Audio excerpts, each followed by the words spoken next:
passe. E aí são duas análises completamente distintas, né?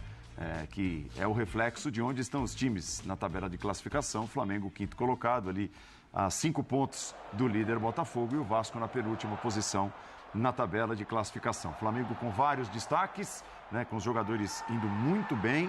O Ayrton Lucas, Gerson, o Pulgar que meteu esse golaço aí, o Arrascaeta participativo toda a vida. Os 4 gols no primeiro tempo do Flamengo, para você que está chegando agora, meio desavisado, o Flamengo fez 4-0 e no segundo tempo claramente deu aquela tirada de pé, e o Vasco ainda conseguiu diminuir num pênalti batido pelo Jair. E a análise do Vasco é a mais catastrófica possível nesse momento. Pois é. Boa noite, então, Paulo. Já que você não passou a palavra a ninguém, é o Jean. Bem-vindo de volta das suas outras férias, né? Foram férias. Boa noite, professor Calçade. Brincadeira, né? Você foi mal no palpite, aquele 3-0 que você deu. Não, ele acertou o vencedor, pelo menos. Isso é verdade, 3-0 pro Sevilha, você tem razão. Boa noite aos fãs e às fãs do esporte. Então, eu não sei se as pessoas pensam como eu, mas não me surpreende o resultado.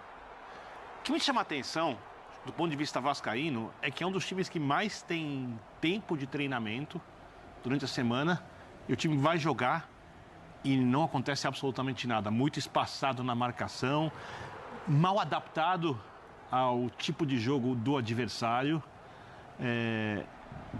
pouco capaz de incomodar, porque o time é armado para incomodar o adversário, para fazer jogo pelos lados, para buscar o seu centroavante, e faz pouco isso. Então, eu acho que o Vasco realmente tem um dilema ali. Eu não sei se é a questão de demitir ou não o treinador, isso é uma coisa que cabe a quem está ali avaliando o dia a dia, mas até agora o time não evolui, e acho que já teve alguma na temporada que ele conseguiu jogar melhor. Oscilar é normal, mas as oscilações do Vasco, esse Vasco na oscilação para baixo é muito grande, e queira ou não, o Campeonato Brasileiro é difícil, ao contrário do estadual não vai ter o jogo fácil para recuperar, né? As viagens são longas, e o período de treinamento que os outros times vão ter quando a gente tiver a paralisação para a data FIFA pode ajudar os times a evoluírem, enquanto o Vasco tem recebido alguns períodos de treinamento num calendário destrutivo no mês. O do Vasco foi um pouco mais confortável que o dos outros, e contra o Flamengo o time não jogou nada. Já o Flamengo, ele teve hoje a cara do Sampaoli, né? Não é o Flamengo dos sonhos do Sampaoli, mas já é um Flamengo que você olha e você identifica o treinador, o que ele gosta. Ainda precisando melhorar a pressão em saída de bola, quando parar fisicamente talvez ganhe alguma coisa e consiga fazer uma marcação alta com mais intensidade, mas já criando um volume de jogo interessante, com uma mudança no desenho um pouco de jogo para a partida contra o Vasco da Gama, né? Sabendo usar os defeitos do Vasco, entendendo muito melhor o adversário do que o adversário entendeu o Vasco, sendo que ele tem muito menos tempo que o treinador do Vasco para trabalhar. Esse Flamengo, que jogou contra o Vasco, ele é um Flamengo que pode almejar conquistar coisas na temporada, ainda imaginando que ele tende a evoluir. Então eu acho que o final, é óbvio que no futebol brasileiro as coisas mudam rapidamente, mas para mim o Flamengo, se você pegar de quando o São Paulo chegou até agora, é um time em clara evolução, e o Vasco é um time no máximo estagnado, o que é péssimo. Eu acho que, bom, primeiro que o placar diz tudo, né? O placar, ou se não diz tudo, diz muito sobre o que foi o jogo, sobre a superioridade do Flamengo em relação ao Vasco do ponto de vista técnico. Eu acho que num jogo como esse, né, em que você faz 4-0 no primeiro tempo, qualquer parâmetro que você queira pegar de posse de bola, de finalização e tal, vai ser completamente distorcido, porque é claro que o segundo tempo é completamente condicionado pelo placar do jogo. Então, eu acho que assim, o placar diz tudo sobre a diferença entre Flamengo e Vasco. Para mim, sobretudo do ponto de vista técnico ainda. E por que eu estou dizendo isso? Porque eu nem vejo tanto desse Flamengo do Sampaoli nesse jogo, Birner. Para mim, o Flamengo que eu imagino como sendo o Flamengo do Sampaoli é o Flamengo do primeiro jogo contra o Fluminense na Copa do Brasil, do primeiro. Aquele foi um Flamengo de pressão, aquele foi um Flamengo marcando alto, roubando a bola, que não deixou o Fluminense jogar. O Fluminense não conseguiu jogar. Hoje, o jogo começa até com o Vasco conseguindo marcar lá na frente, conseguindo ficar com a bola surpreendentemente, mas aí acho que também tem a ver com uma questão técnica, não conseguindo produzir muito a partir daquela posse, daquela pressão. Aí 15 minutos, mais ou menos, sai o primeiro gol do Flamengo. Em 2, 3 minutos, o Flamengo faz 2 gols. E aí muito pela qualidade técnica dos seus jogadores. Eu acho que mais pela qualidade técnica do que pelo que o Flamengo vinha fazendo até então. O Vasco desmorona, e aí você vê todas as deficiências do time do Vasco, deixando o espaço para uma transição rápida do Flamengo. Isso é interessante ver, como o Flamengo tem feito muito isso em alguns momentos. Com o Sampaoli mesmo, a gente sempre imagina o Flamengo do Sampaoli como sendo o time que não vai deixar o time adversário ter a bola, que vai marcar alto, que vai pressionar. Mas em vários momentos, já em jogos recentes, a gente viu o Flamengo explorando bem o espaço deixado pelo adversário. E hoje, o Vasco deixou muito esse espaço, em vários momentos, ainda no primeiro tempo. O Flamengo mata o jogo, faz 4-0. E aí, acho que o segundo tempo, dizer que o Vasco voltou bem no segundo tempo, sinceramente, o próprio Flamengo fez o que tinha que fazer, que é, num calendário maluco como o nosso, Concordo. com pouco tempo de possibilidade de treinar e poupar. Se você pode poupar durante o jogo, mesmo que num clássico, meteu 4-0 no primeiro tempo, faz o que o Flamengo fez. Tem jogo quinta-feira da Libertadores. Exatamente. Quinta-feira, jogo importantíssimo com o Racing, então não tem nem que pensar. O Flamengo tinha mesmo que tirar o pé do acelerador e fez isso muito corretamente no segundo tempo. Eu até imaginava, Paulo Calçade, não que ele fosse repetir o que fez. Estou falando do Sampaoli contra o Bahia, porque contra o Bahia o Flamengo também basicamente garante a vitória no primeiro tempo e ele faz aquele volume de mudanças para a volta, né, para o segundo tempo.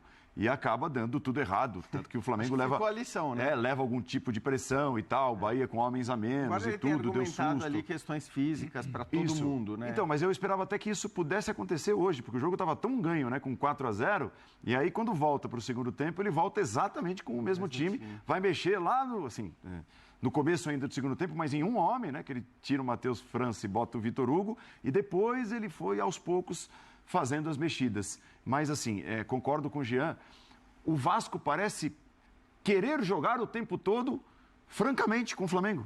Apanhando de 1, de 2, de 1 para 2 quase não deu tempo. Mas depois de 3, de 4, e assim, jogando o tempo todo querendo atacar o Flamengo. E o Maurício Barbieri, quando chega ao estádio, naquela entrevista pré-jogo, ele diz, eu vou tentar propor o jogo aqui.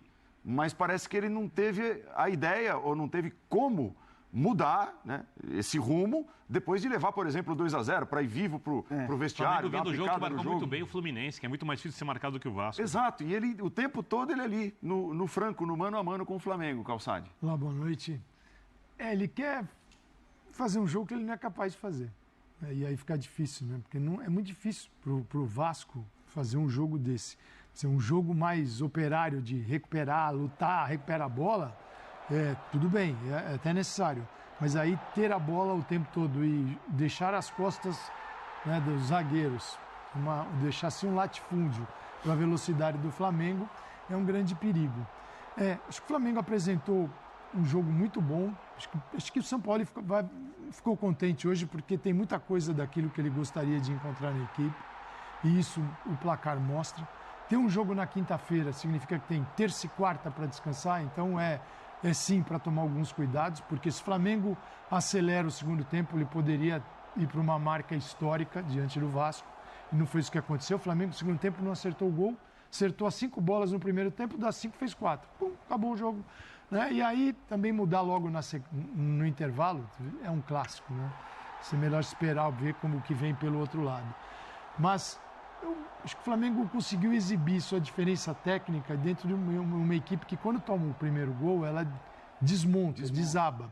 Então, vira um amontoado e lá na defesa, você vê, o Flamengo vai ganhar todos os embates individuais, esse é um deles.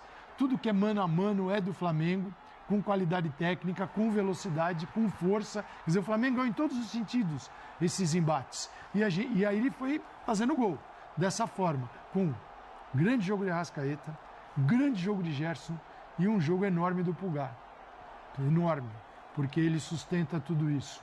Um jogador que estava lá esquecido, parecia que não sabia jogar futebol, porque ninguém usava, e de repente, você olha o que é a diferença de um treinador para o outro. O Pulgar do Vitor Pereira era o 8º reserva. Se pudesse ir para outro clube, melhor. O Pulgar do São Paulo. É o Coringa. É um jogador imprescindível. Exatamente. Ele, sem a bola, ele entra entre os zagueiros, ele faz um terceiro. Com a bola do Flamengo, ele já sai, já vai para o meio de campo e ainda fez um gol, porque ele se adianta, ele não fica ali como terceiro o tempo todo. Ele, com a bola, ele é um jogador de meio de campo. E isso funcionou muito bem. Então, o Flamengo foi espetacular. O Vasco tentou um jogo que ele não é do tamanho dele ainda. Porque o Flamengo hoje estava... Se fosse um Flamengo em crise, o Vasco poderia até... Mas o Flamengo não estava. O Flamengo superou o Fluminense recentemente. O Flamengo... São 8 jogos sem perder. Vem para cima do Vasco. São 2 clássicos. Vem de um bom jogo. O Vasco 8 sem ganhar. Com resultados importantes. Foi muito bem. Eu acho que o Flamengo... E pode ser... Eu acho que tem o desenho do time... É um desenho de futuro. Pode ser com 3 zagueiros, pode ser o Pulgar entrando, mas tem quase que a maioria dos jogadores que a gente vai encontrar nos principais jogos. Arrascaeta muito solto, um só centroavante. Infelizmente, de novo, a gente fala, né? Você vê o jogo mais de perto, com a imagem mais aproximada, e é tufo de grama levantando para tudo que é lado. É uma pena, porque trata-se do Maracanã, simplesmente. E o dilema do gramado continua. Interessante a resposta dele a respeito de Pedro e Gabigol, né? Porque o Flamengo conseguiu tudo que conseguiu hoje sem o Gabigol. E existe uma ansiedade, até natural ou de raiz, né? Da imprensa mesmo, de quem conversa sobre futebol, de quem leva futebol à televisão, ao rádio, enfim, para que, né, como é que esses dois estarão juntos no time titular? Como é que o Sampaoli vai escalar os dois juntos no time titular? E ele foi ali muito simples, né, para dizer, são jogadores de características diferentes, às vezes o jogo pede um, às vezes o jogo pede outro. Hoje o Gabigol não fez falta. Com tudo que representa para o Flamengo, o Gabigol não fez falta nenhuma. E não que o Pedro tenha sido assim um destaque daqueles. Não esteve na lista dos principais do Flamengo. Mas o time deslanchou. Uma coisa muito curiosa no futebol brasileiro é que você tem ali 2 jogadores especiais de características diferentes e parece que é obrigação dar um jeito de eles jogarem juntos. Sendo que o Flamengo tem jogadores que executam outras funções que você obrigaria um deles a executar, um desses 2 jogadores, quando ambos estão em campo e que podem fazer isso até um pouco melhor. Por exemplo, o Arrascaeta hoje jogando um pouco mais pela direita, quando o Gabigol atua, a tendência é que ele jogue do centro para a direita. Hoje o Pedro, se você pegar um mapa de calor do Pedro, provavelmente hoje ele jogou mais pela esquerda, fora da área, do que dentro da área. Mesmo sendo um centroavante com muito mais característica que o Gabigol para atuar dentro da área. Porque nos times do Sampaoli, a movimentação e a troca de passes são coisas que desmontam defesas adversárias. Então, eventualmente, ele pode sim, porque um técnico se adapta muito bem ao jogo adversário, pedir para um jogador ficar na área. E se ele tiver esse jogo, provavelmente esse jogador é o Pedro. Porque o Pedro faz isso melhor que o Gabigol. Não que o Pedro não possa se movimentar como ele fez hoje. Mas eu enxergo o Gabigol como um jogador com mais características para jogar no time do Sampaoli. E é essencial que o torcedor do Flamengo, acho que perceba alguma coisa.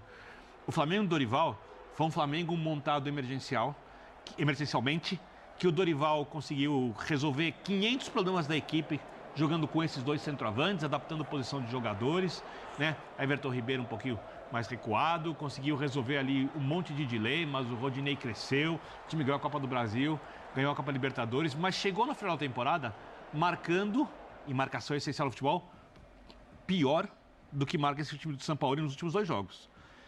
Porque o time com um dos jogadores só e ainda com bastante característica de construção, como o técnico disse, sem estar pronto, porque os jogadores ainda não entendem tudo o que ele quer, e ele já falou do período de treinamentos que haverá na paralisação para a realização dos jogos de seleções.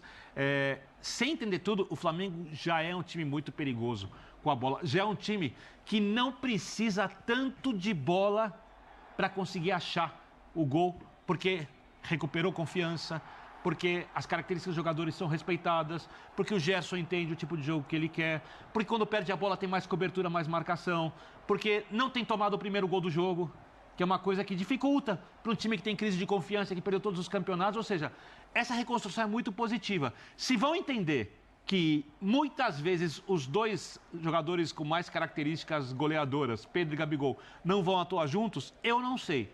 Eu acho bom que entendam. Às vezes eles podem jogar juntos, mas isso não é uma necessidade e não é uma obrigação de qualquer técnico fazer. E o Sampaoli dizendo, ele diz sempre isso, né? Que existem ainda lacunas, né? Isso. Para o Flamengo ideal, que ele considera o ideal para ele, né? Para o jeito dele jogar. E não escondeu que vai usar esse período de data FIFA, né? Com a paralisação do futebol nacional, para poder trabalhar, treinar os caras.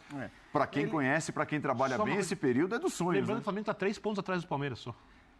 Tem uma briga ali. E o Flamengo tem muita E margem de 5 do evolução Botafogo. quando a gente olha o elenco.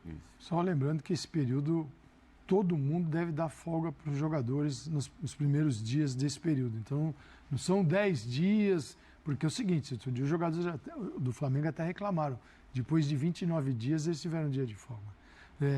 Esse descanso é super importante para você poder... Você precisa estar com a cabeça boa também para poder aproveitar esse período parado e treinar. Você pega os jogadores, você tira a folga deles e aí bota treinamento. Quando todo mundo está precisando se recuperar e respirar um pouco, também não é o caminho. Então é um período que a gente sempre comemora como período de treinamentos, mas no ritmo que vai o futebol brasileiro, dos últimos 3 meses, jogando 8, 9 partidas por mês, você precisa baixar um pouquinho. Pelo menos uns 3 dias, dependendo do dia que jogar no final de semana, podem ser até 4, para poder voltar e aí você dá um treinamento com uma intensidade boa, porque os caras voltam descansados. É muito fácil, né? Eu sei que o torcedor bate o olho na escalação aqui, fala, onde põe o Gabigol? Ele vai direto no Matheus França, põe o Gabigol aqui. Assim, e ignorando completamente o que é a função, o que cada um faz no campo, característica de jogo. É muito fácil só acomodar. E assim, eles vão jogar e vão decidir. Não é assim que funciona. Dependendo do adversário, pode até ser. Tem que ter um arranjo muito bem feito. Porque aí você mexe no Thiago, você mexe um pouquinho no Gerson. Se você coloca simplesmente o Gabigol com o Pedro, com a Arrascaeta e o Gerson e os laterais passando, porque o São Paulo precisa da beirada forte, qualquer time. O Ayrton Lucas mostrou isso muito claramente hoje. Então é necessário um equilíbrio para o lateral subir. E isso o Pulgar tem feito muito bem. Com o Thiago Maia, o Wesley na direita. Hoje tinha o Matheus, então ficou um pouquinho diferente o lado direito. Simplesmente pôr o Gabigol ali, você vai redefinir uma série de funções. Nem sempre é de um único jogador, é de todos os jogadores do time. Você obriga a jogar o Arrascaeta um pouco mais para o centro e para a esquerda, você obriga o Gerson a jogar um pouco mais atrás, você obriga o Thiago Maia a voltar, talvez você tire o Pulgar, você mexe em toda a ideia de jogo. Em tudo, inclusive nos 3 zagueiros, que acho que ainda ele vai usar muito. Para alguns jogos é possível ter dos 3 zagueiros e o Pulgar, porque você libera os outros para jogar. Então é preciso ter um pouquinho de calma e entender que talvez o torcedor veja mais um ou outro no banco. É duro administrar isso, mas o resultado fala mais alto. Duro é perder jogos. Se o treinador tiver o resultado a favor dele, você pode ver reclamação de qualquer lugar, mas está ganhando. Perder jogos para elencos piores. Isso é o pior. Você pode perder com os dois também. Sim. Né? Eu acho que assim, em relação a todas essas, o Gabigol, o Pedro, o Pulgar vai jogar, não vai jogar, todas as questões elas acabam sendo, de alguma maneira, tendo uma influência tática muito, muito forte no time, as mudanças que o time acaba sofrendo nas funções dos jogadores, etc. E tal. Mas tem um jogador, e é meio chovendo molhado, mas eu digo isso porque eu acho que o Flamengo, de alguma maneira, foi meio relapso com isso, em jogos recentes, inclusive, como aquele jogo contra o Bahia, que é a reserva técnica do time.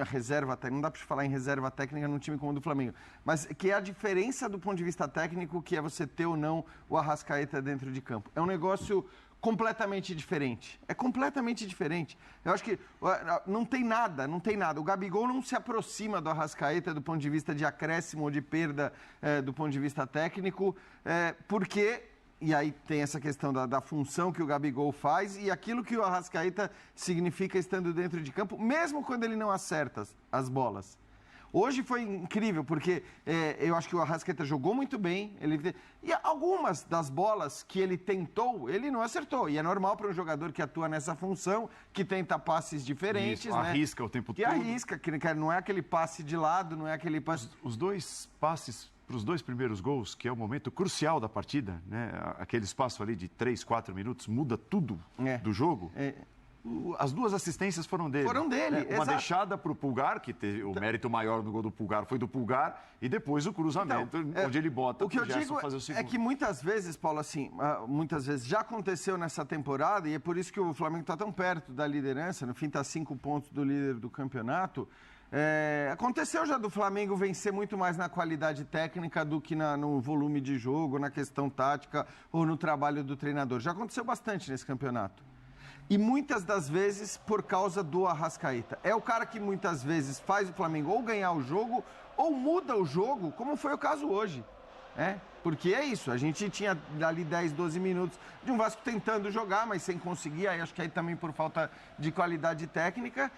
E quando a bola chega com os jogadores do Flamengo, e especialmente nos pés do Arrascaeta, a história é diferente. Eu tô falando tudo isso porque, assim, vem uma semana por aí, o Flamengo tem que levantar as mãos ao céu e agradecer demais, ao céu não, ao Bielsa mesmo, por não ter convocado o Arrascaeta. Não sei exatamente, não vi a justificativa. Ele deu uma entrevista que ele está convocando muitos jogadores que ele não conhece para conhecê-los. Porque já conhece para conhecê-los. Porque acho que assim, ninguém consegue imaginar... A seleção uruguaia, só para quem não está no Isso. Ninguém consegue imaginar hoje a seleção uruguaia sem o Arrascaeta, que na hora que a seleção uruguaia traz um técnico para fazer o time jogar, não vai ser o Arrascaeta que vai ficar de fora. Então, o Flamengo tem agora a oportunidade de ter o Arrascaeta, inclusive, parado, seja para descansar, seja para treinar, seja para se aprimorar fisicamente, para ter esse cara no ponto de bala ali, no máximo de tempo possível na temporada. Porque esse cara faz toda a diferença do mundo. Então, se for para dosar, se for para deixá-lo uma semana parado, se for para descansar 2, 3 dias e fazer trabalho físico, se for para ter... Não sei, mas assim, esse cara precisa de uma atenção especial. Eu falo, o Flamengo para mim foi relapso naquele jogo contra o Bahia, quando ele fica os 90 minutos, sendo que era o primeiro jogo de titular dele, como titular dele, depois de tanto tempo afastado, e de fato ele tem no final do jogo, inclusive tem ali um probleminha muscular, e depois acaba inclusive se machucando de novo, né?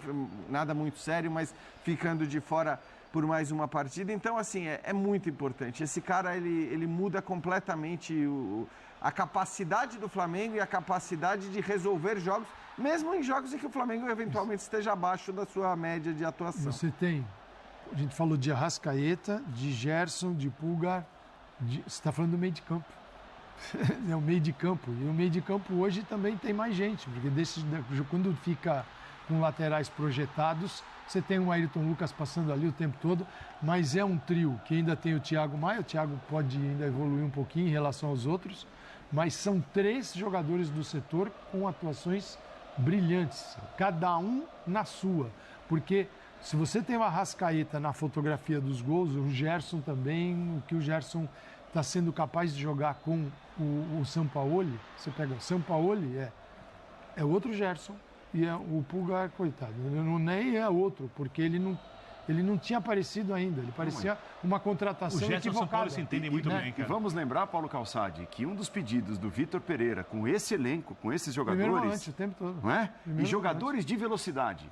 Me faltam jogadores de velocidade. Olha a velocidade com que joga o Gerson nesse esquema. Tem razão. Com o Sampaoli. Olha a velocidade do Pulgar para fazer essa transição que você citou, para se transformar num terceiro zagueiro na volta. E fazer um gol. Para chegar do outro lado. Ayrton Lucas, o Thiago Maia, como está correndo. Veja a distância. Se você falou do Pulgar entrando, ele entra entre os zagueiros, ele entra como terceiro ou a quarta. Ele sabe muito bem preencher para não deixar espaços, o que o Vasco não soube fazer no jogo, né? Tanto que o Gerson entra sozinho, todo mundo olhando para cima. Então, o espaço que o Pulgar é capaz de preencher no time. E era um jogador descartado. Nunca foi utilizado, não foi visto. Né? Aí vem um treinador e muda o jogo dele. É um negócio... É história. Isso não quer dizer... não deu certo o Vitor Pereira no Flamengo. Isso é fato.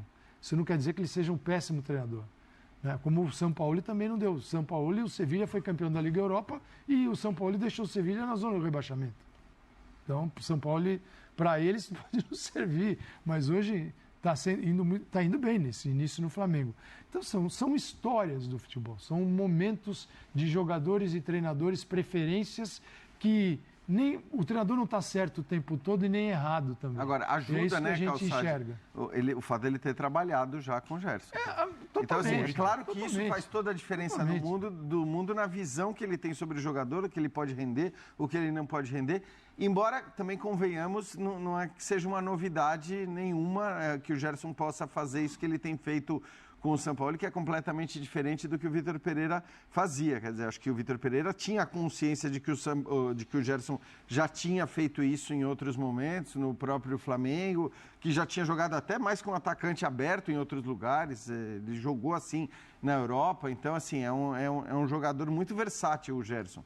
É um cara que pode render em vários lugares do campo, e não quer dizer também que ele não possa jogar da maneira como o Vitor Pereira queria que ele jogasse, mas isso tem a ver com o contexto todo, ainda mais nessa posição. E não funcionava. A minha preocupação hoje, exato. em relação, não é só o Flamengo, não é todos os times, mas não, a gente está falando do Flamengo agora. Sempre foi um drama o Flamengo jogar sem a bola. Quer dizer, quando perde a bola lá na frente, você olhava isso com o Renato Gaúcho, com o Rogério, com todo mundo, era um tempo. Eles levavam o Flamengo, que ao invés de tentar recuperar lá, ele preferia correr todo mundo para trás, e aí o time ia deixando soldados pelo caminho, né? Porque um ia ficando. E hoje assim, tem retornos do Gerson com muita velocidade, com muita vontade. E volta roubando bola. E é assim que atacando tem que ser. por trás. Né? Isso não é assim que gosta de jogar o São Paulo. Assim deveria jogar todo treinador, né? Não é só o São Paulo. Mas ele tem conseguido fazer isso no time. Só que a gente olha para o futebol brasileiro, essa rodada foi especial nisso, do Campeonato Brasileiro. Uma queda de rendimento do ponto de vista físico de todo mundo. Ainda vem para aqueles que jogaram Libertadores, então, e Copa do Brasil. Isso. Então, isso dá às vezes você tem que analisar, ou critica, ou tentar encontrar uma saída, mas é muito difícil em relação ao que a gente está passando. Porque depois de 3 meses jogando 8 ou 9 partidas por mês, para a maioria, não para o Vasco, isso tem um peso. Vamos ver, na quinta-feira, a gente está falando de 4. Hoje foi excelente. O que seria o ideal do Flamengo? Transferir este futebol para quinta-feira. Contra o Racing. A gente tem que esperar para ver se consegue. Ao vivo e com exclusividade. Se você gostou do vídeo, já solta o dedo no like, compartilha aí com seus amigos, se inscreve no canal para você não perder mais nenhuma novidade do Mengão. Valeu, nação!